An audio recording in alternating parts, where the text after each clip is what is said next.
राष्ट्रीय आदिम समितीच्या वतीने पत्रकारांना विश्वनाथ आसई यांनी सांगितले की गेल्या 10 वर्षापासून हलबा जमातीचा प्रश्न सुटला नाही, याला कारणीभूत आहे तर भाजप। 27 फेब्रुवारी रोजी संविधान चौकात हलबा जमातीचा भाजप विरोधात तीव्र आंदोलनाचा इशारा देण्यात आला। भाजपने विश्वासघात केला असा आरोप करीत परिषदेमध्ये विश्वनाथ आसई यांनी सांगितले, संविधानिक हक्क आणि अधिकार जे आम्हाला बाबासाहेबांनी दिलेले आहेत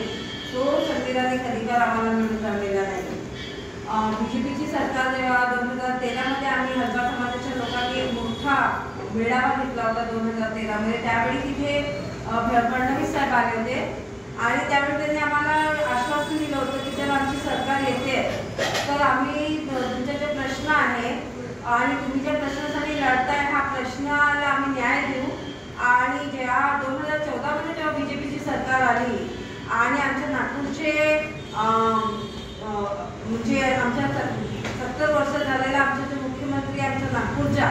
त्यांना जेव्हा हलबा समाजाचे प्रश्न माहीत आहे, त्यांना माहीत आहे की आम्ही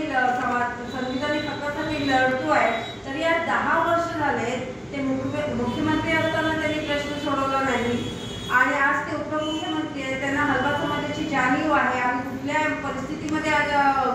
जीवन जगतोय हे सगळं त्यांना माहीत असू नये आणि आम्ही खरे आहोत हेही त्यांनी अभ्यास केलेला आहे, तरी ते आमचे प्रश्न सोडून नाही राहिले। तर या पत्र परिषदेच्या निमित्ताने एकच त्यांना मेसेज देण्याची इच्छा आहे की सर पुढे आता लोकसभा आणि विधानसभा आहे आणि हलबा समाज हा आता